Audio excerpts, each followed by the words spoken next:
Hi, today I have a message called What You Want to See. Starting with an ego thought is a shield used to block sight of the thought of God that everyone is. So just stopping to think of everyone is a thought of God. Pure, extending, eternal, forever, unlimited, as the beings they are. So we have to look past the persons, past the personalities, past all comparison of one separate thing to another separate thing. Did I say past the perceived past for that one? Past the body, past all of it to the being. Everyone is a thought of God. Everyone is an equal thought of God. Everyone is an equally pure thought of God. Every being is equally loved by God. And that's what we can return to. When I'm suffering, I've turned away from what you are. And it's much easier to be aware of myself as I truly am, which is a thought of God, eternal, extending forever, innocent, possessed of true sanity. Why? Because I share it with you.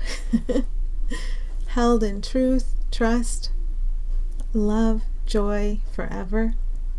If I'm going to remember myself as this and allow the reflection of this to surface in my perception and experience, I have to do the exact same for you, because whatever's over there is over here, whatever's over here is over there.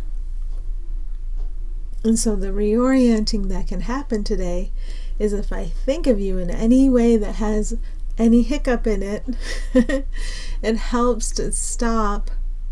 First, I have to see what the hiccup was. What thought from ego did I believe that told me something other than you're a thought of God and everything that goes with that? What did I believe? And then set it down. I can set it down. And then I can remember again, you're a thought of God. And today I'm reorienting toward, in A Course in Miracles, lesson maybe 340 something, around there. I do not have to make a sacrifice to have the mercy and the peace of God. You don't have to make any sacrifice of what you are, what is real. We already truly possess as beings. We already have and share the mercy of God, the peace of God. That's already in place for all of us. And what a relief to bring my focus back to this and to know I don't have to figure it out. Whatever it is, I don't have to figure it out. Because when I've taken time to come back to this place, then whatever thought I need that causes my perception of your speech and action, my speech and action, everything we seem to see and experience in time and space is caused by thought. So when I keep returning to this space, time and space, my experience of it and you gets a chance to reflect back to me all those things I was looking at when I looked inward. Okay, and this is, if you kind of fold the idea of dominion into that, each of us has dominion over our experience. Each of us has dominion over our perception, because is it going to be ego supplied and reinforcing, or spirit supplied and reinforcing? It's truly up to us. Until we enter and stay in choiceless awareness, it's choice. It's which one do we want to see. Okay, this tension that you carry around with you is your shield. When I don't feel good, it can be a helpful metaphor to see myself in a shields up position. What do I want to block? I want to block the thought of God that you are. I want to block the thought of God that I am. I want to block true perception, and I'm laughing because it's madness, right? It's madness. So then, when I feel this feeling, and I can see the metaphor of I'm holding my shield up against what would help me and everyone and everything, and it's madness then I have every reason to find the thought I just believed, because I couldn't have felt that tension, that feeling. I know I say the same thing every day, but I need to hear it every day. I couldn't have felt that tension, that feeling. I could not have felt it if I didn't believe in ego thought. There's a very simple cause and effect here. And I just repeat and reinforce and practice and repeat and reinforce and practice, because I need it. But if you resonate, it's here for you too. I don't need a shield, but when I go out there in the world, have any interaction, I can really start to see the degree to which I believe I need many shields in various forms. And that's okay. That's okay. If the band-aid gets ripped off, if you suddenly see kind of like the woundedness you carry around you, with you, the idea that you need many different forms of defense, could be outerwear when it's cold. I'm not telling you not to wear a jacket. I wore a sweater out there today. I'm not telling you not to wear socks or shoes. You're going to do what you do. But you can start to feel this defensiveness, and you can start to look at it and explore social defensiveness, politeness, the way we conduct ourselves around others, the way we try to create self-passage for our what we perceive to be our separate self, through social situations, the way social situations can seem so busy and, I don't know, intrusively busy, because it intrudes on the image of the separate self I'm holding for everyone, that it seems harder to go in and reorient. All these defenses, you can really feel them when you're out on the highway, in the grocery store, in a social situation, and good.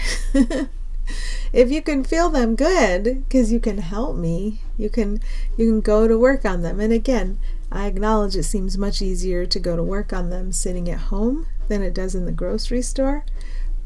But we can still do it in the grocery store, and we can get better at doing it in the grocery store. Okay. If a body is a communication device for love, and that's not just mine, it's any body I see, and I can even extend that to anything I regard as separate, a concept, an object, anything that can be named as separate, can become, instead of part of this network of defensiveness, all of it I can allow to become communication devices for love. I'm surrounded, even in the form of concepts, by nothing but communication devices for love.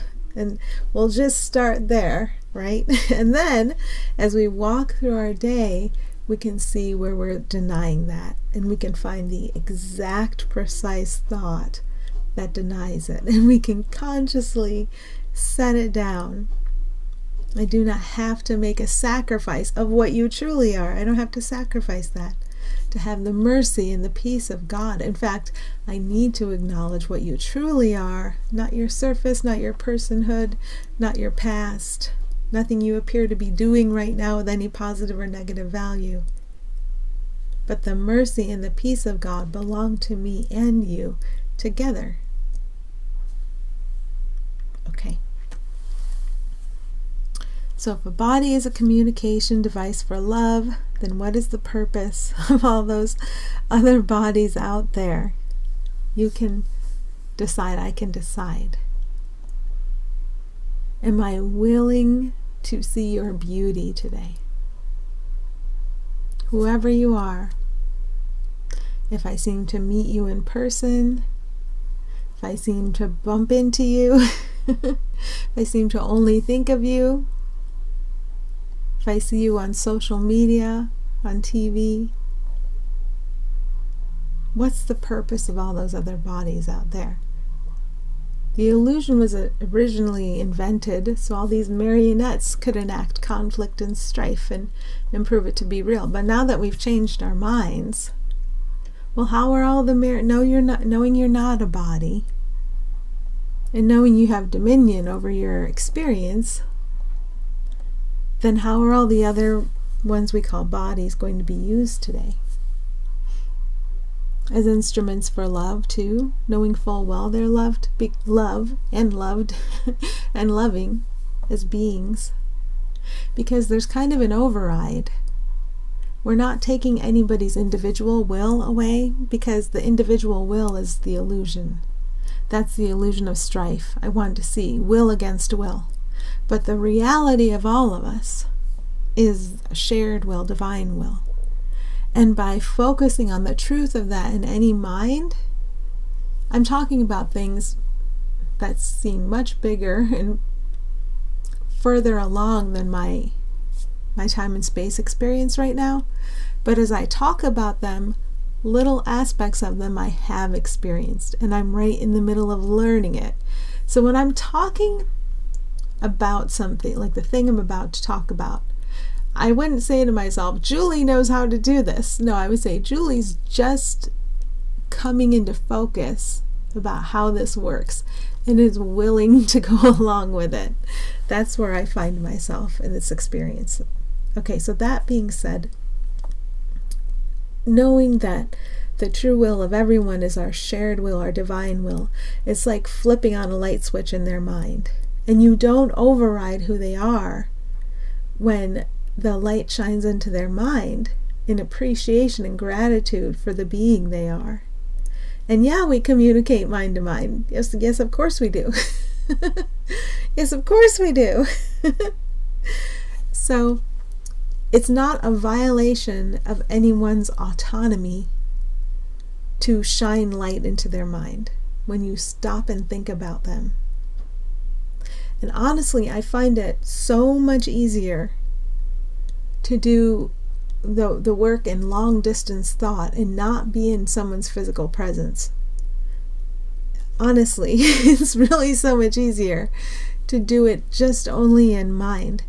And then when I seem to come into the social media presence of a conversation, or texting, or being physical face to physical face seemingly, then all of that work and learning and experience gets a chance to filter into that. And it seems that in my experience, it comes into the physical experience last.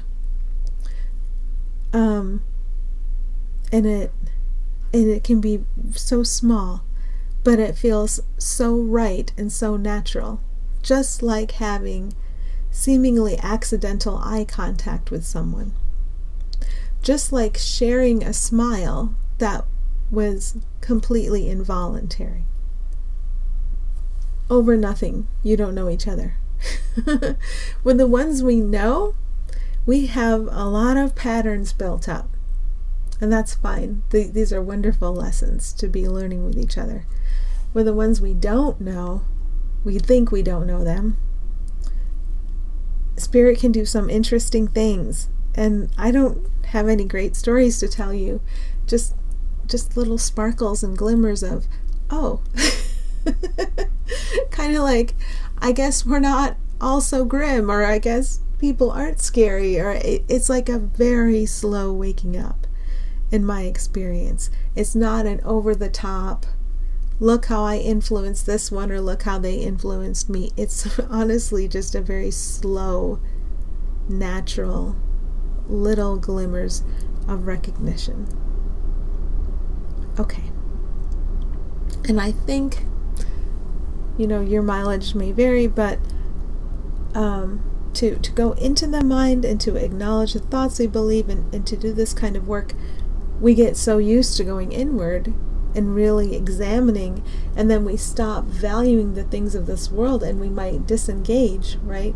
And then there comes a time to re-engage because we've gotten our heads on straight and now we can be used as an instrument. We're still allowing the undoing, and every interaction we have helps us. Everyone we meet is our student, teacher, therapist, patient, all rolled up into one. Everyone, there aren't any exceptions, so everyone helps us with that. But somehow we've crossed some sort of threshold where now we're going to let ourselves see the glimmers of this true and equal and beautiful thing all of us share all at once. Okay. The song from the Beatles, All Together Now, is kind of playing in my head. And now remember that you see what you want to see. So having that full acknowledgement, I see what I want to see. Where does my wanting come from? Well, in the thoughts I believe. That reflects what I want. And if I'm believing thoughts of strife, if I believe people can be pushy, or people can slight someone, or if I believe that it's possible for people to not do their share, if I believe it's possible for people to not help enough, that's what I want to see, and that is what I will see. It's not my fault. There's never been one single being who's been at fault for one single thing. I'm not saying person, because person's the land of blame. Time and space are what we made to play with the concept of blame, and play we will. You see it being played with, right? But when we look at our being, no being, and no being is a body, although the body can be used to communicate love, no being has ever done a single thing wrong. No being has any fault attached to it, and no being ever blames another being. The level of our being, that's not going on. That's not happening. At the level of perceived persons, yeah, that seems to be happening. So there's no fault for this. But I see what I want to see. So I believe thoughts, and then that's what I experience. I see what I believe. That's how I want it. I believe it because I want to see it. And so do I want to see the enactment of conflict and strife and difference that can never be any being's reality, no matter how hard I try? Do I want to keep seeing this movie about what can't be true about any of us?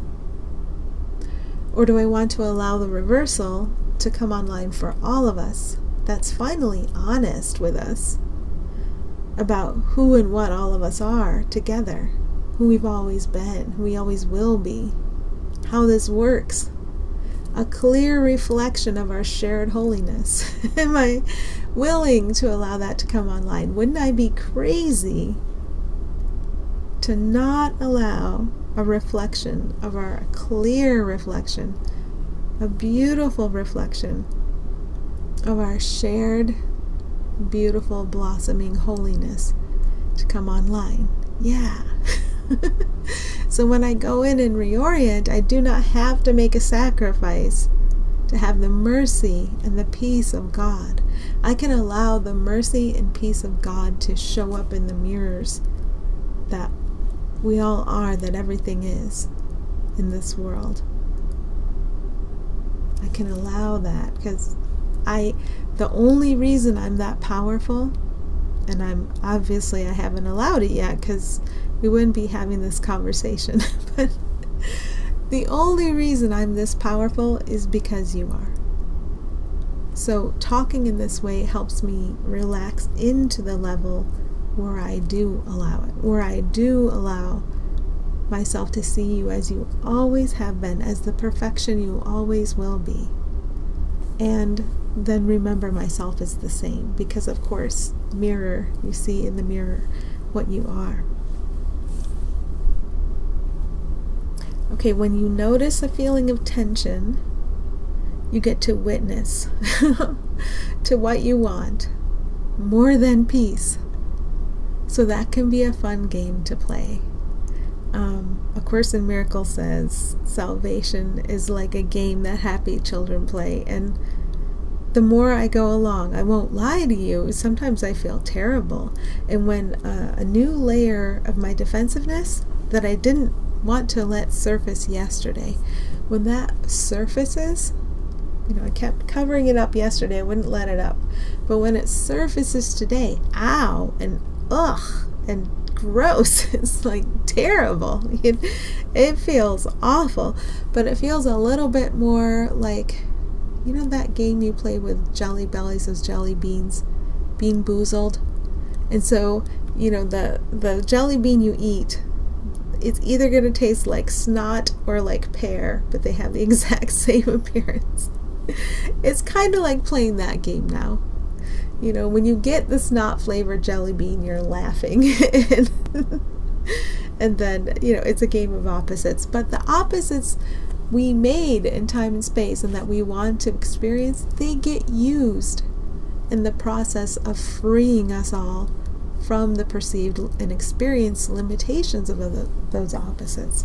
So it's all okay, and this whole process can become more and more like a game. And as you realize how much and how deeply you're loved forever, and that the same is true of everyone no matter what, and you're able to take successive moments in this space of being loved and reassured and comforted only because you went in your mind, and not because someone out there complimented you or did something supportive or said how wonderful you are, or, just because you went into this resting place in your mind and you discover this is where we are, this is where all the love is, this is it. This is what ego would have me try to find in time and space and extract out of you. But it's not there. It's in us all. So the more we can recognize that within us is our true resource, I think the more the awfulness of these successive layers of defensiveness that keep getting uncovered for us to release them, the more it can feel like a silly game. Even though I will not lie, I just had a period of that this morning. My gosh, it felt terrible. But I could see so clearly at the same time, like, there are these social defenses I've built up, and it feels natural for me to enact them right now, but it's time for them to surface and melt, to let what's true about me and the other guy be present and lead everything. Then I can see the reward in that, and of course I'd want to let them go. But as what I have hidden surfaces, it does feel truly terrible. But when you're not scared of feeling truly terrible for a period of time, and being tempted by the ego to go back into, I feel truly terrible because there's something wrong with this situation, or I'm being held back by something not myself, or that one over there is doing something that limits me, or they're not doing the right thing. When you're really not going to be tempted back into that, because you know how painful it is, and it's like snapping the manacle around your wrist. Like, why would you do that? You wouldn't. So then when you can see very clearly how much you want to be free and how much you want to see all beings as free, it's not terrible that it feels terrible for a period of time. Okay, so what do I want more than peace sometimes? To have an old pattern that feels like what I'm used to, of being able to blame my problem on another person. It's just an old knee-jerk pattern, and it feels comfortable. That's all that it is. And here's what time is for. I get to go into it. I get to see what I wanted in that moment more than peace, because I believed a thought from the ego that said the dysfunction was over there in someone else. And now I get this chance to remember, oh, I do want peace. And peace is what I am. And peace is what they are. And it's not sugarcoating it, because we've taken off the outer coating. The outer coating was the accusation of there's some deficiency over there. They're not handling it right. They're not doing it right. Right? Whoever it is. Whoever didn't flush the toilet or do what you wanted them to do, right? Even in a public bathroom, when you come upon that toilet that someone didn't flush, your mind's connected to theirs. Everything can be a lesson. And to think, let's see, what's a thought that could come to mind? Like gross, like people are inconsiderate, right? If you see an unflushed toilet, you might think people are inconsiderate. Well, that's what I want. more than I want peace. Isn't that crazy? I want to continue to enact a drama where I will show up sometimes as inconsiderate, because whatever I curse them with, I curse me with. No matter how much I try to create a persona, no matter how hard I try to never be inconsiderate, I will bumble into my share of the drama because I assigned it to someone else. So it's crazy. It's complete craziness. But it's my crazy. Whatever I experience that doesn't feel good, it's my crazy that I wanted to see, and I wanted it more than peace. So when we become aware that peace is the choice we get to make, and we might have to go slow, we might have to take some extra time, we might have to take an extra day to really go into it deeply and look at it. And remember, I'm not crazy. I really and truly do want peace. And peace isn't pleasing others or going along with them. Peace is noticing how you feel, finding the thought you believed, which made my language, which made my experience and my perception of whatever it was you seemed to do or not do. And then reorienting. I do not have to make a sacrifice. I don't give anything up or lose anything. I don't lose anything. To have the mercy and the peace of God. I want that more than conflict and strife. I want that more than ego thought that would set you against me or me against you or you against anyone, or the world against me or you or anyone. Okay.